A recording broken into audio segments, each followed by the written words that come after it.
video we will discuss about the fourth lecture of chapter number 1, that is the problem solving. In this topic we will discuss about the detail of algorithm. Algorithm है क्या, क्यों इस्तेमाल किया जाता है, इसके अंदर जितना भी मतलब डेटा होता है या जो भी हमारे पास एग्जाम्पल्स वगैरह होते हैं। सबसे पहले हम डेफिनेशन की तरफ मूव करते हैं, algorithm है क्या। इसके बाद हम देखेंगे कि किसी परेशानी को सोल्व करने में algorithm का क्या किरदार है, क्योंकि हमारा जो बेसिक चैप्टर है चैप्टर नंबर 1 वो डिपेंड कर रहा है कि हमने प्रॉब्लम्स को सॉल्व करना है। चाहे हम पहले 5 स्टेप को इस्तेमाल करके किसी प्रॉब्लम को सॉल्व करें, चाहे हम अपनी मर्जी के मुताबिक फ्लो चार्ट को इस्तेमाल करके प्रॉब्लम को सॉल्व करें, चाहे हम एल्गोरिथम को इस्तेमाल करें, तो सबका मकसद एक ही है कि किसी भी किसी प्रॉब्लम को सॉल्व करें। ठीक है, चलिए स्टार्ट करते हैं। सबसे पहले इनमें हमारे पास है डेफिनेशन ऑफ एल्गोरिथम। एल्गोरिथम की डेफिनेशन क्या है, ये बता रहा हूं। एल्गोरिथम जब आपने किसी भी प्रॉब्लम को स्टेप बाय स्टेप तरीके से सॉल्व करते हैं, ह्यूमन या नेचुरल लैंग्वेज का इस्तेमाल करके, जो डेली लाइफ में लैंग्वेज इस्तेमाल करते हैं, चाहे वो पंजाबी है, उर्दू है, इंग्लिश है, हम इस तरह से स्टेप बाय स्टेप अपनी प्रॉब्लम को सॉल्व करते हैं। Step 1, step 2, step 3 up to so on. वो डिपेंड करता है हमारी प्रॉब्लम कितनी है। अगर प्रॉब्लम बड़ी होगी तो नंबर स्टेप भी ज्यादा होंगे, प्रॉब्लम छोटी होगी तो नंबर स्टेप भी छोटे होंगे। तो एल्गोरिथम यानी एल्गोरिथम एक मेथड या वे है जिसमें आप क्या करते हो, स्टेप बाय स्टेप किसी प्रॉब्लम को सॉल्व करने की कोशिश करते हो। और इसके अंदर जो लैंग्वेज यूज की जाती है वो बहुत ज्यादा कंप्यूटर लैंग्वेज नहीं होती। वो जैसे आपके पास अगर डेली लाइफ के पॉइंट ऑफ व्यू से बात करें तो हम नॉर्मल इंग्लिश या उर्दू लैंग्वेज यूज कर रहे हैं प्रॉब्लम को सॉल्व करने के लिए। जैसे आप कुकिंग शो में देखते हैं कि मतलब खाना बनाया जा रहा है तो स्टेप बाय स्टेप आपको बताया जा रहा होता है, या साइड के ऊपर आपके पास एक लिस्ट है उसमें भी बताया होता है कि इस प्रॉब्लम को मतलब ये खाना किस तरह से बनाया जा रहा है।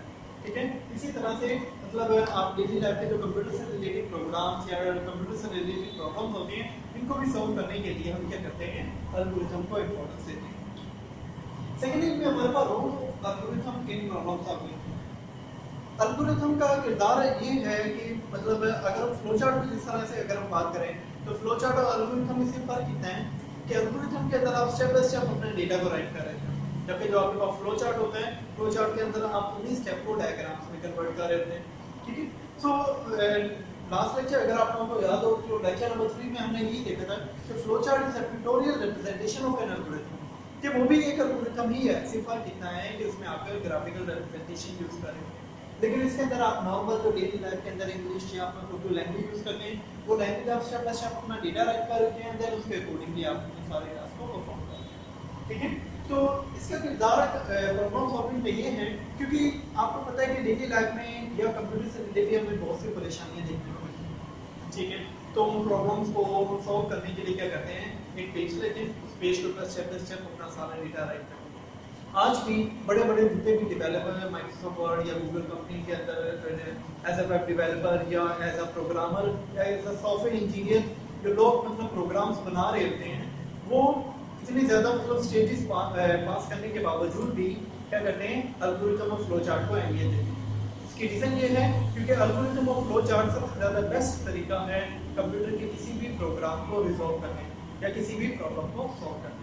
ठीक है, आगे आप मतलब यूनिवर्सिटी लाइफ में भी इनसे रिलेटेड टॉपिक जो है वो डिटेल से पढ़ें, यानी ये तो कंप्यूटर की फील्ड में अगर हम लेके चलें तो ये चलते हैं।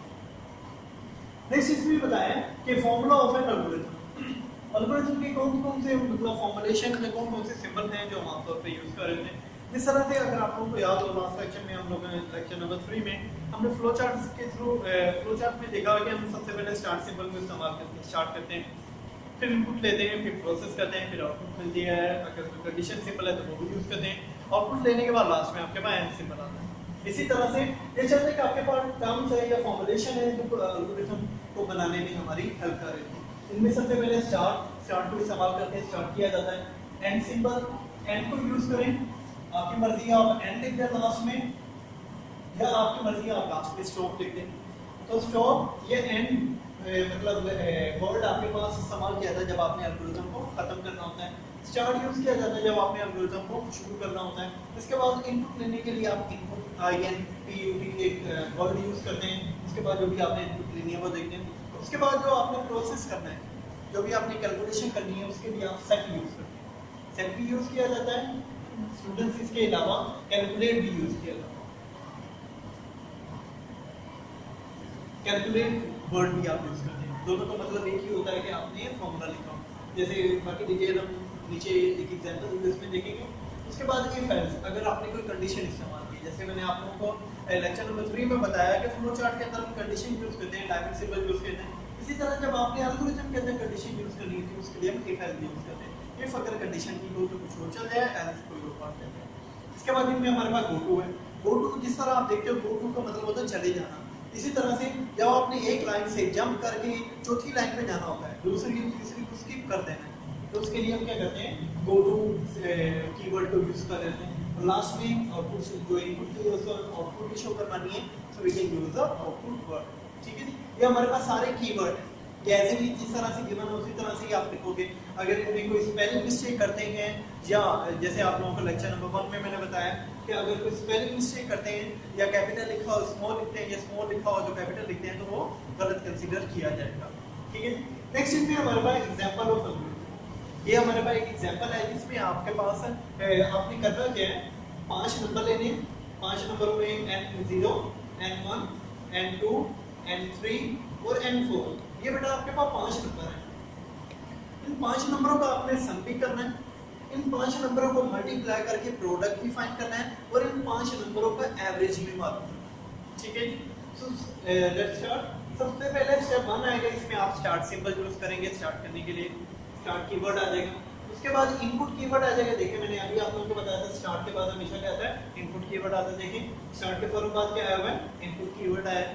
फिर आपने एक वेरिएबल 5 नंबर लिए हैं, जैसे मैंने यहाँ भी आप लोगों को बताया 5 नंबर लेंगे, n0, n1, n2, n3, n4। आपकी मर्जी, आप कोई और वेरिएबल भी ले सकते हैं, v1, v2, v3 ले लें, s1, s2, s3, s2, s3, s4 ले लें।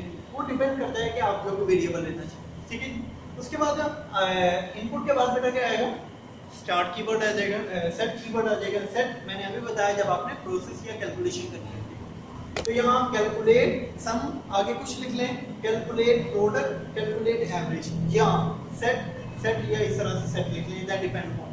ठीक है, सेट आपके पास कीवर्ड आ जाएगा। उसके बाद सम आपने करना है, क्योंकि सबसे पहले आपने सम मालूम करना है, तो सम टू जितने भी नंबर हैं उनके दरमियान बेटा क्या करेंगे, एंड का साइन यूज करेंगे, सम का साइन।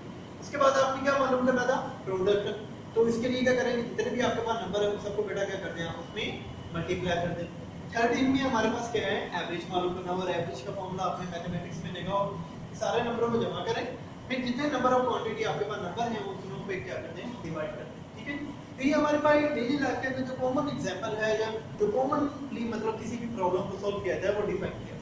ठीक है, उसके बाद जो भी आपने नंबर लिए हैं, अब हमने देखा था आपने स्टार्ट किया है, आपने इनपुट लिया है, आपने सेट किया है या कैलकुलेट किया है। अब कंडीशन तो इसमें कहीं समान नहीं हो रही, गो टू भी कीवर्ड इस्तेमाल नहीं हो रहा, तो लास्ट में क्या रहेगी कि आपके पास आउटपुट रह जाएगी। ठीक है, तो उसके लिए आप क्या करेंगे, आउटपुट कीवर्ड यूज करेंगे। और किन किन की कैलकुलेशन आपने की है, सम की है, प्रोडक्ट की है और एवरेज की है। वो तीनों वेरिएबल को बेटा क्या करते हैं, यहाँ मतलब आउटपुट शो करवाते हैं। तो सबसे लास्ट में स्टॉप या क्या आ जाएगा बेटा, एंड है। ये हमारे पास एक डेली लाइफ की एग्जांपल थी, जिसको बेटा आपने क्या किया है, डिफाइन किया।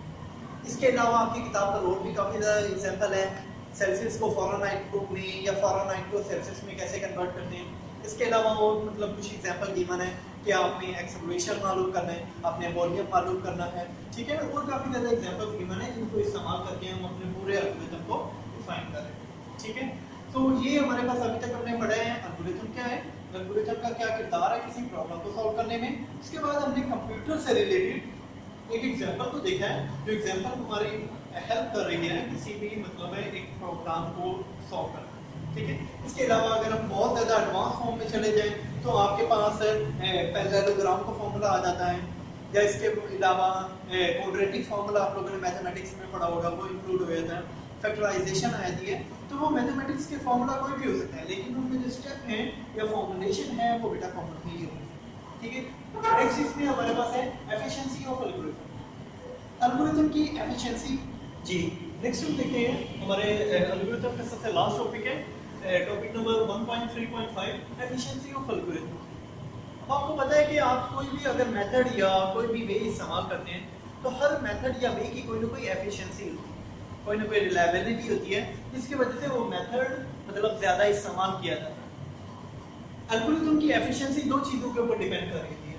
नंबर ऑफ स्टेप, अगर नंबर ऑफ स्टेप कम होंगे इसका मतलब है उसकी एफिशिएंसी ज्यादा होगी, उसे सॉल्व करना, उसका मतलब है सॉल्यूशन फाइंड आउट करना ज्यादा आपके पास इजी हो जाएगा। और आमतौर पे हम डेली लाइफ में भी देखते हैं कि एक बहुत बड़ी प्रॉब्लम के अगर नंबर ऑफ स्टेप कम हो इसका मतलब उसकी एफिशिएंसी ज्यादा है, और एक बहुत छोटी सी प्रॉब्लम के बहुत ज्यादा नंबर ऑफ स्टेप हो जाए तो इसका मतलब उसकी एफिशिएंसी आपके पास बहुत ज्यादा कम है। ठीक है, जिस तरह क्वालिटी होती है ना, क्वालिटी मीन एफिशिएंसी ही लिया। ठीक है, दूसरा इसमें आता है space use in computer memory. Number of step अगर ज्यादा होंगे मतलब कंप्यूटर की मेमोरी के अंदर नंबर ऑफ स्पेसेस ज्यादा हो जाएंगे। अगर नंबर ऑफ स्टेप जो है वो आपके पास कम होंगे तो कंप्यूटर की मेमोरी जो लॉसेस है वो भी कम होगा। जैसे मेरे पास 4-5 स्टेप हैं तो हो सकता है वो केबी के अंदर ही कवर कर जाए, हो सकता है 10-12 स्टेप हो तो वो एमबी के अंदर कवर होना शुरू हो जाए। अब 300-400 स्टेप हो जाए तो फिर वो एमबी नहीं जीबी को इस्तेमाल करना शुरू कर दें। ठीक है जी, तो कंप्यूटर मेमोरी या कंप्यूटर स्टोरेज के ऊपर नंबर ऑफ स्टेप भी डिपेंड कर रहे हो। ठीक है, नेक्स्ट इसमें हमारे पास सबसे लास्ट टॉपिक है, एक एग्जांपल फॉर्मूला दिया हुआ है एफिशिएंसी मालूम करने का। जितने आपके पास नंबर ऑफ स्टेप है उनमें एक ऐड करो, फिर उसे मल्टीप्लाई कर दो नंबर ऑफ स्टेप के साथ और 2 के ऊपर डिवाइड कर दो। जैसे अगर 5 स्टेप हैं तो आपके पास क्या आएगा, 5 multiply by 5 plus 1 divided by 2, तो ये आ जाएगा 6 को 5 के साथ मल्टीप्लाई करें और 2 के ऊपर डिवाइड करें, जो भी आपके पास आंसर आएगा वो आपके पास क्या होगी, एफिशिएंसी होगी किसकी, आपके एल्गोरिथम। सबसे लास्ट टॉपिक है इसमें हमारे पास differentiate between algorithm and flow chart. कि फ्लो चार्ट जो लास्ट लेक्चर नंबर 3 में हमने पढ़ा और एल्गोरिथम जो हमने लेक्चर नंबर इसमें लेक्चर नंबर 4 में पढ़ा है, तो वो ये कह रहे हैं दोनों के दरमियान डिफरेंस क्या है, फर्क क्या है। तो फर्क इसको एडवांटेजेस और डिसएडवांटेजेस के पॉइंट ऑफ व्यू से बताया। अगर हम एल्गोरिथम के एडवांटेजेस की बात करें तो एल्गोरिथम का फायदा ये है कि अगर एक प्रॉब्लम बहुत ज्यादा बड़ी है उसके अंदर नंबर ऑफ स्टेप कम है, क्योंकि एल्गोरिथम के अंदर स्टेप इस्तेमाल हो रहे हैं, पिक्टोरियल रिप्रेजेंटेशन नहीं हो रही। तो अगर एक एल्गोरिथम के अंदर आपके पास नंबर ऑफ स्टेप ज्यादा है, इट्स मीन आपके पास मतलब उसकी एफिशिएंसी कम होगी, क्योंकि प्रॉब्लम अगर छोटी है स्टेप ज्यादा हैं तो एफिशिएंसी उसकी क्या होगी, कम होगी। अगर नंबर ऑफ स्टेप जो है वो आपके पास क्या है, कम है, तो मतलब आपके पास उसकी एफिशिएंसी जो है वो ज्यादा बनना शुरू हो गई। तो अगर आपके पास नंबर ऑफ स्टेप कम हो मीन उसकी एफिशिएंसी ज्यादा, ये एक आपके पास एडवांटेज है। इसके अलावा इसके अंदर जो आप नंबर ऑफ स्टेप इस्तेमाल कर रहे होते हैं उसको डिफाइन करना ज्यादा इजी हो जाता है। देखें अगर ये नंबर ऑफ स्टेप आपके पास दिए हमें तो इसको डिफाइन करना क्या कितना ज्यादा इजी है, क्योंकि ये नॉर्मल डेली लाइफ की लैंग्वेज है जिसके अंदर बताया गया। ठीक है, इसीलिए आप देखते हैं कि मतलब जो कुकिंग शो या इसके अलावा और भी जो इंपॉर्टेंट बातें होती हैं उन्हें हमेशा स्टेप में बताया जाता है, पैराग्राफ में नहीं बताया। ठीक है जी, उसके बाद हम ये कह रहे हैं कि एल्गोरिथम के अंदर आपके पास बहुत बड़ी भी प्रॉब्लम हो जाए आप फिर भी नंबर ऑफ स्टेप बढ़ जाएंगे लेकिन उसे आप किसी न किसी तरह से सॉल्व कर लोगे। और डिसएडवांटेजेस एल्गोरिथम के ये हैं, इसे इजीली अंडरस्टैंड करना थोड़ा सा मुश्किल हो जाता है, मतलब उसे समझने के लिए थोड़ा सा टाइम लगता है as compared to flow chart. Flow chart के एडवांटेजेस आपके पास ये हैं कि फ्लो चार्ट के अंदर डेटा को डिफाइन करना ज़्यादा इजी होता है, उसके अंदर एरर फाइंड आउट, एरर का मतलब बेटा क्या होता है, मिस्टेक होता है। लेक्चर नंबर 1 में हमने देखा था एरर भी कहते हैं, मिस्टेक भी कहते हैं, ठीक है, या बग भी कहते हैं। ठीक है, एरर गलतियां होती हैं, इसका मतलब गलती।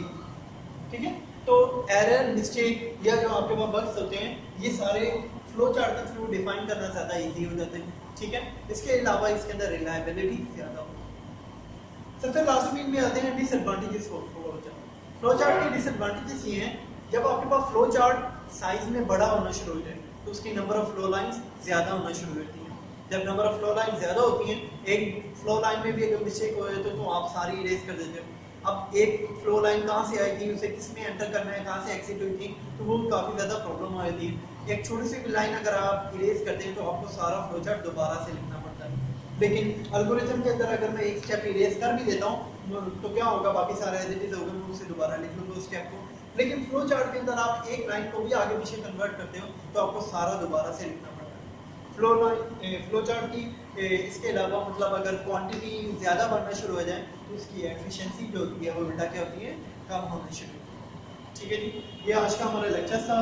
पूरे लेक्चर में हमने क्या पढ़ा है, एल्गोरिथम क्या है, एल्गोरिथम की डेफिनेशन क्या है, एल्गोरिथम का क्या किरदार है हमारे किसी भी प्रॉब्लम को सॉल्व करने में, एल्गोरिथम की फॉर्मुलेशन कैसे की जाती है, कौन कौन सी एग्जांपल्स हैं जिसके थ्रू हम एल्गोरिथम को ज़्यादा प्रेफरेंस देते हैं, और सबसे लास्ट में एल्गोरिथम की एफिशिएंसी क्या है और किन दो चीज़ों के ऊपर डिपेंड कर रही है। तो सबसे लास्ट में हमने देखा एल्गोरिथम और फ्लो चार्ट में क्या डिफरेंस है। ठीक है जी, नेक्स्ट लेक्चर में इंशाल्लाह हम इसके एक्सरसाइज करेंगे।